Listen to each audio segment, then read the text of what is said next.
O continente antártico é pouco povoado, com menos de 10 mil habitantes, apesar de sua enorme área de 13,66 milhões de quilômetros quadrados. Sendo um dos lugares mais desabitados do mundo, gerou esforços significativos de exploração, e muitos tentaram desvendar seus segredos mais profundos. Joe Rogan, possivelmente o podcaster mais popular do mundo, é uma dessas pessoas. Ao longo dos anos, seu podcast apresentou inúmeros cientistas e exploradores que compartilharam segredos até então desconhecidos sobre essa região remota.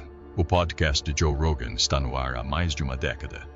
Durante esse período, ele e seus convidados propuseram uma grande variedade de teorias e argumentos fascinantes, por isso é raro ver Joe Rogan completamente descrente. Mas em um episódio de 2022 de seu podcast, ele recebeu uma revelação surpreendente sobre a Antártida que o deixou sem palavras. Em agosto de 2022, Joe Rogan entrevistou o também podcaster e comediante Sam Tripoli. Durante a conversa, Sam explicou os eventos da Operação High Jump, um exercício militar que ocorreu na Antártida em meados do século XX. Essa operação foi criada para envolver o presidente Harry Truman, os nazistas e até mesmo extraterrestres. Na realidade, a Operação High Jump, oficialmente intitulada Programa das Nações Unidas para o Desenvolvimento da Antártida, de fato existiu.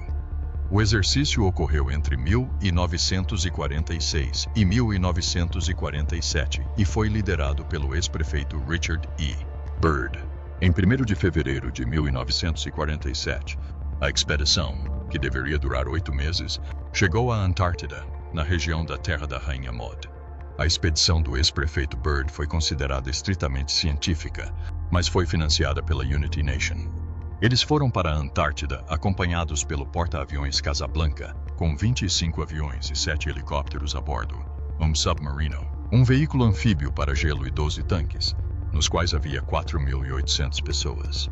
Naquela época, a declaração oficial era de que a principal missão da expedição era encontrar repolho e outros recursos, treinar os militares em condições de frio extremo e avaliar a possibilidade de estabelecer bases militares na Antártida. Contudo, não pudemos ajudar, mas perguntamos por que precisavam de 32 aviões, 13 navios e quase 5.000 pessoas, muitas das quais morreram depois. O presidente Truman e o governo americano tinham curiosidade sobre a Antártida, especialmente porque a região era em grande parte inexplorada. Eles estavam interessados em estabelecer a soberania americana na área. No entanto, Sam explicou a Joe que, de acordo com os diários escritos pelo almirante Byrd, o comandante da nação teria entrado em contato com OVNIs nazistas. Slater descobriu que o verdadeiro propósito da missão era resgatar os líderes nazistas desaparecidos de sua base na Antártida. Um extenso trabalho de fotografia aérea foi realizado. Uma estação apolar foi instalada e muitas mensagens estranhas apareceram no ar. Estamos sob ataque. Estamos sofrendo grandes perdas. Não se sabe quem era o almirante Byrd que estava na guerra, mas em 3 de março de 1947, todo o trabalho parou e a expedição retornou à América. Mas como foi que os nazistas estavam na Antártida? Em janeiro de 1939, uma expedição alemã chegou ao continente antártico, reivindicando uma parte de suas terras. Essa região foi chamada de Nova Suábia e se tornou objeto de muitas lendas. Dizia-se que não se tratava apenas de uma base secreta estabelecida em seu território, mas também de um último refúgio para Adolf Hitler. Alguns chegaram a sugerir que os alemães descobriram um sistema de cavernas de gelo na Antártida, onde construíram uma enorme cidade. Sam afirma que os nazistas negociaram um acordo com extraterrestres para usar sua tecnologia avançada durante a Segunda Guerra Mundial. Não está claro por que essa tecnologia não foi usada na guerra atual, ou por que os extraterrestres permaneceram na Antártida após o conflito. Segundo Sam, os líderes da Operação High Jumps eventualmente retornaram ao presidente Truman, informando-o de que precisavam fazer um acordo com os alienígenas. O presidente supostamente concordou com a exigência dos alienígenas de realizar experimentos em humanos. Curiosamente, esses experimentos deveriam ter sido conduzidos em nossos parques e florestas nacionais. Essa história intrigante se estende ao histórico do Missing 411. Uma série de casos não resolvidos envolvendo indivíduos que desapareceram em parques nacionais nos Estados Unidos. O documentário The Missing 411 relembra desaparecimentos não resolvidos em parques nacionais, com muitas das pessoas desaparecidas apresentando características em comum. Embora grande parte da história de Sam pareça uma grande teoria da conspiração, ela levanta questões sobre o que realmente acontece na Antártida e a natureza dos exercícios militares realizados lá. Uma das principais razões pelas quais a Antártida é apenas parcialmente povoada é, como seria de esperar, o seu frio extremo. O clima ameno da Antártida é bem conhecido, mas muitas pessoas subestimam o quão frio pode ser. Ao longo dos anos, este local secundário e pitoresco tem atraído inúmeros aventureiros, seja para caça, corrida, esqui ou caminhadas. No entanto, para sobreviver, esses aventureiros precisam seguir um código de vestimenta rigoroso e ajustar constantemente suas roupas para se adequarem às condições climáticas de frio. Joe Rogan entrevistou certa vez Colin O'Brady, um dos aventureiros e atletas de resistência mais renomados do mundo. Colin ganhou fama após completar a primeira travessia da Antártida sem apoio externo em 2018. Em um episódio, Colin discutiu toda a sua jornada e as medidas que teve que tomar para sobreviver ao clima rigoroso. Curiosamente, Colin não estava exagerando sobre os perigos de sofrer com o frio na Antártida. Segundo o site oficial de turismo da Antártida, há um alerta explícito contra o sofrimento, especialmente no inverno. Quem já esteve em ambientes polares dirá que, se você sofrer, morrerá. Isso ocorre porque o sofrimento satura suas roupas com umidade, o que pode congelar a camada externa da peça. Conforme você começa a se aquecer, essas camadas congeladas podem derreter, levando a consequências potencialmente prejudiciais. Isso pode ser particularmente desafiador para alguém como Colin, que teve que fazer uma quantidade considerável de exercícios físicos, incluindo levantar e se movimentar, enquanto algumas pessoas podem gostar do clima frio. Viver em um ambiente onde a umidade pode atrapalhar sua vida não parece nada atraente. Se você planeja visitar a Antártica, é essencial levar a umidade em consideração. A essa altura, fica claro que viajar para a Antártica não é nada simples. Devido ao clima extremamente frio e à ameaça de temperaturas congelantes, o continente não é necessariamente o destino mais convidativo. O fato é que, mesmo que você quisesse visitar a Antártida, há um limite para o quanto você poderia fazê-lo. É por isso que existe o sistema do Tratado da Antártida.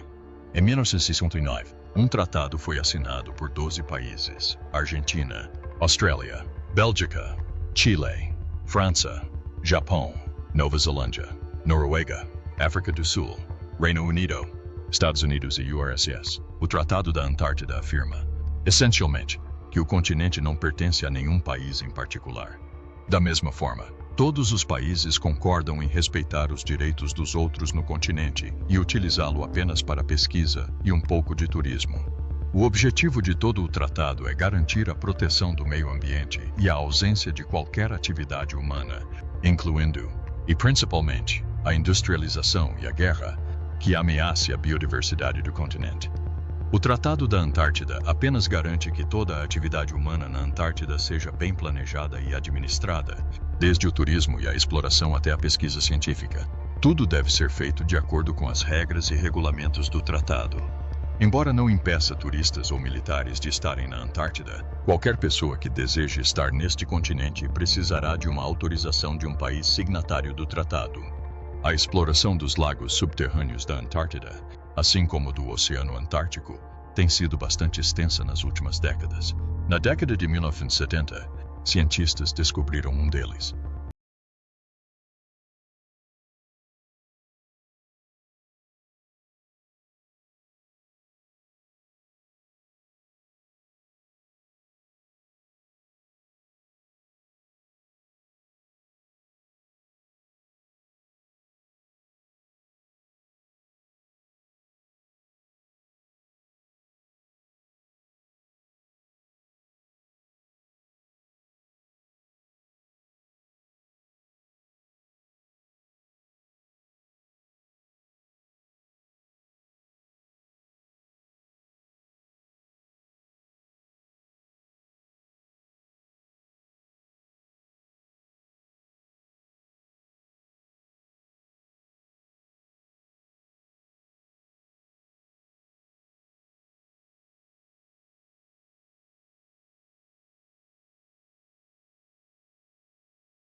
Um grande desastre que demonstrou o quanto essa região foi desencadeada desde o início dos tempos. Descobriram que um ecossistema completamente diferente existia e crescia nas águas da Antártida.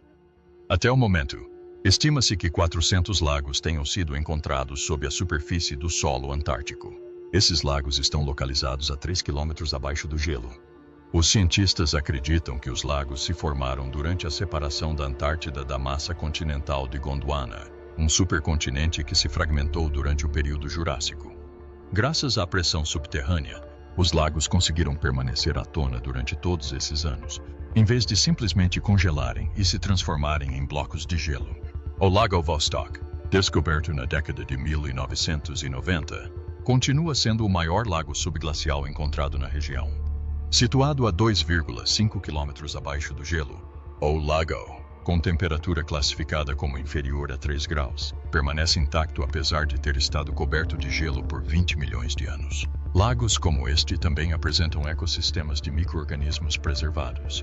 Apesar de não terem sido expostas à luz durante milhões de anos, essas espécies continuam a existir e a flutuar graças a gases como o metano e a amônia, que elas podem usar para gerar energia. A pirâmide mais antiga do mundo, quando você ouve falar em pirâmides, provavelmente pensa imediatamente no Egito. Ei, todos nós já estivemos lá. As pirâmides de Gizé são as mais populares do mundo, demonstrando enorme engenhosidade e criatividade. Mas e se as pirâmides egípcias não forem as mais antigas do mundo? Em 2016, satélites sobrevoando a região da Antártida descobriram algo bastante estranho, uma formação peculiar que parecia estar flutuando no gelo. Parecia que o gelo havia derretido, e essa formação quase flutuava com sua pequena ponta na região. Era difícil chegar até ela. Os cientistas acreditam que se tratava dos restos de uma pirâmide construída pelo homem há centenas de milhares de anos. Ao menos o fato de existirem pirâmides humanas na Antártida tende a corroborar a crença de que os humanos realmente se estabeleceram nessa área antes mesmo de termos qualquer conhecimento sobre ela. Alguns cientistas acreditam até que essas pirâmides demonstram a existência de uma civilização humana completa vivendo nessa região. No entanto, por ora, é impossível coletar muitas evidências, visto que a área é de difícil acesso. Mesmo assim, quais são as chances de um lugar tão frio e inabitável como a Antártida abrigar uma civilização humana? Artefatos com milhares de anos foram descobertos, levando alguns a teorizar que uma cultura antiga existiu na Terra antes dos humanos modernos. Em 2017, uma equipe de geólogos do Instituto Alfred Wegener para a Pesquisa Polar Marinha, na Alemanha, foi à Antártida e coletou amostras de corais das profundezas de seu continente gelado. O objetivo deles era analisar como o clima dos continentes poderia ter sido em tempos antigos, e o que eles descobriram foi bastante interessante. Essencialmente, a equipe geológica está levantando a hipótese de que, embora o clima da Antártida hoje não seja propício à vida, nem sempre foi assim. A Antártida sobreviveu ao impacto de um meteorito. Meteoritos são uma das maiores causas de extinção em massa do universo conhecido. Quando um meteorito atinge um planeta ou a superfície de uma terra, é quase uma receita para a catástrofe. Basta pensar nos dinossauros. Esses animais provavelmente viviam em sua própria utopia pré-histórica. E bom, um meteorito os atingiu. E o planeta literalmente teve que recomeçar do zero. Curiosamente, porém, parece ter ocorrido um impacto de meteorito ainda maior na Antártida, um que poderia ter dizimado os dinossauros e que, segundo fontes, incluindo o próprio Joe Rogan, poderia ter sido muito pior. Recentemente, Joe entrevistou Jimmy Corsetti e o criador de conteúdo Ben Van Kerwick em seu podcast. Nele, os três falaram longamente sobre os humanos antigos e sua capacidade de sobreviver a eventos de extinção em massa. Como parte desse monólogo, Joe publicou um relatório interessante. Segundo informações, essa cratera de meteorito foi descoberta em 2006 em uma missão conjunta organizada pela NASA e pelo Centro Aeroespacial Alemão. O objetivo desta missão era tentar medir regularidades no campo gravitacional da Terra, o que revelaria a distribuição de massa ao redor do planeta, bem como mudanças na métrica.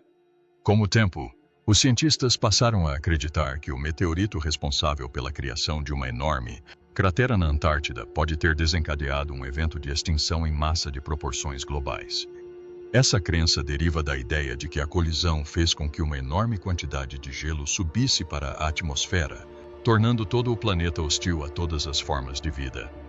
Nesse caso, meses de escuridão e chuva cáustica teriam tornado o planeta inabitável. No entanto, alguns peixes primordiais conseguiram sobreviver a essa queda. Esses peixes resistentes teriam evoluído para se tornarem os ancestrais dos dinossauros, que acabaram se tornando a espécie dominante no planeta pelos próximos 200 milhões de anos, antes que outro meteorito caísse e destruísse a espécie. Como já mencionamos, a Antártida é um local muito pequeno. O acesso ao continente pode ser difícil, a menos que você tenha um objetivo claramente definido. Mesmo que consiga chegar à Antártida, não será possível explorá-la por completo.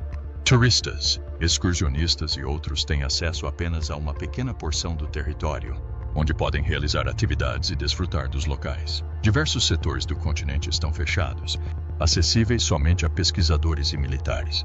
Imagine essas regiões como a Área 51 da Antártida. Ninguém sabe ao certo o que acontece lá, e muitos suspeitam que possa ser um local secreto onde experimentos ou outras operações estejam sendo realizadas. Segundo algumas fontes, pessoas que tentaram escapar para essas áreas restritas foram capturadas e imediatamente levadas às forças militares. Ninguém conseguiu relatar o que aconteceu depois disso, e acredita-se amplamente que essas pessoas nunca mais foram vistas ou ouvidas. A explicação oficial é que essas áreas são proibidas porque os governos estão tentando proteger a biodiversidade e as espécies potencialmente ameaçadas que ali habitam. No entanto, não seria surpreendente se algo mais sério estivesse acontecendo nessa região. Tudo parece um pouco estranho, não é? Outro fenômeno estranho é o chamado fator terceiro homem. A menos que você seja um explorador ou um tolo, é provável que nunca tenha se deparado com esse fenômeno. No entanto, para muitos que viajaram para lugares remotos como a Antártida, esse fenômeno parece tão real quanto a luz do dia. O fator terceiro homem é um termo usado para descrever a sensação de presença, especialmente ao enfrentar uma pequena distração ou um grande perigo. As pessoas costumam descrever isso como a sensação de que alguém está caminhando com elas ou as guiando, mesmo que estejam sozinhas. Devido aos períodos incomuns de luz e escuridão na Antártida, muitos visitantes do continente relataram sentir essa sensação. Algumas pessoas até afirmam ter tido alucinações e visto sombras caindo sem motivo aparente enquanto cruzavam o plano infinito. Um encontro notável ocorreu no início do século XX, quando Ernest Shackleton, um famoso explorador britânico, liderou uma expedição à Antártida. Sua expedição, que começou em agosto de 1914 e durou até janeiro de 1917, tinha como objetivo ser a primeira a atravessar o continente antártico por terra. De acordo com o relato de Shackleton, ele e seus 2 companheiros estavam tentando viajar de navio até a ilha Geórgia do Sul. Eles decidiram parar para procurar comida e abrigo. Durante a viagem, os companheiros de repente sentiram a presença de uma quarta pessoa caminhando com eles. Viajaram por 36 horas através de montanhas e geleiras, com a sensação de que havia 4 pessoas em seu grupo. Desde então, muitas outras pessoas que se sentem perdidas ou presas enquanto exploram a Antártida relataram ter vivenciado o mesmo fenômeno. Pode estar relacionado ao desespero da situação, ou talvez seja algo exclusivo do próprio ambiente antártico. Por fim, vamos falar sobre Bloodfall, uma das descobertas mais empolgantes da Antártida nos últimos anos. Localizada no continente, nas montanhas secas de McMurdo, Bloodfall é uma cachoeira 5 estrelas que deságua de uma geleira em um lago. Sua cor singular é tão impressionante em contraste com o branco da neve nas geleiras que recebeu o nome de Bloodfall, por sua semelhança com sangue flutuante. A geleira Bloodfall foi descoberta em 1911 por Thomas Griffith Taylor, um geólogo que liderou diversas expedições à Antártica. A cachoeira de onde a água emerge acabou sendo batizada por Taylor em sua homenagem. Por muito tempo, os cientistas não souberam explicar por que a cachoeira apresentava aquela cor peculiar. Quando Taylor a descobriu, acreditou que algas haviam descolorido a água. No entanto, cientistas descobriram posteriormente que Blood Falls já foi um lago muito alto que ficou isolado da atmosfera devido à formação de gelo. Esse isolamento causou um aumento no teor de sal da água, o que impede que ela esfrie mesmo nas condições climáticas mais adversas. Além disso, a água contém uma alta concentração de ferro, o que lhe confere a cor vermelho-sangue. Além disso, a água não tem acesso a oxigênio nem à luz solar, o que lhe confere uma aparência ainda mais escura. E agora, o que aconteceria se eu lhe dissesse que muitas pessoas já tiraram fotos de OVNIs na Antártida? Em outubro de 2020, alguém estava coletando imagens de satélite da Antártica quando fez uma descoberta interessante. Essa pessoa compartilhou imediatamente a descoberta com o autor Brad Olson, que ficou muito surpreso ao encontrar a mesma coisa. Um objeto que parecia ser de metal, parcialmente coberto de gelo, parecia estar emergindo da superfície e lembrava muito uma aeronave alienígena. Olson acredita que uma aeronave alienígena deve ter pousado ali há milhares de anos, apenas para ser sepultada sob as imensas camadas de gelo da região. No entanto, por que uma civilização alienígena em visita à Terra escolheria a Antártida, dentre todos os lugares, para pousar? Bem, segundo especialistas, o fato de a Antártida ter se tornado um lugar tão frio e inabitável para os humanos não significa necessariamente que outras formas de vida não possam viver lá. É possível que uma raça alienígena que deseje visitar nosso planeta se sinta mais confortável em um lugar como a Antártida do que em qualquer outro lugar. Dizer que há gelo na Antártida é um pouco como dizer que o sol é quente. É bastante óbvio, mas há algo de muito interessante sobre o gelo nessa região. Algumas delas realmente emitem som. Quando alguns pesquisadores partiram para explorar as paredes de gelo na Antártida, ficaram surpresos ao cruzar com uma geleira que produz um som melodioso. A parede de gelo de Ross, como foi batizada, parece ter algo que produz som e música, como uma geleira cantante. A parede de gelo de Ross é a maior do seu tipo na Antártica, com um tamanho que rivaliza com todas as da França. Quando as nuvens se desprendem de suas paredes e se chocam contra sua superfície, a colisão cria vibrações que produzem tons sísmicos contínuos. Isso significa que a parede emite sons constantes, quase como se estivesse vibrando. No entanto, esses sons não são audíveis para os ouvidos humanos. Os cientistas tiveram que usar sensores sísmicos para ouvi-los. Outro fato interessante é que o som parece mudar conforme o clima muda. Assim, os cientistas agora usam sons, bem como mudanças nos sons, para medir a estabilidade e a vulnerabilidade às condições climáticas. A Antártida, terra de mistérios e segredos, apresenta algumas das condições mais extremas e paisagens mais belas do mundo. É fascinante pensar que existe uma vasta extensão de terra em nosso planeta que ainda não foi totalmente explorada. A Antártida é a região mais fria da Terra, contendo cerca de 90% do gelo mundial. Por ser o lugar mais isolado da Terra, permanece em grande parte inexplorado, prometendo muitas outras descobertas no futuro. Agradecemos por assistirem a mais um episódio de Origens Secretas. Mantenham suas mentes abertas e até a próxima.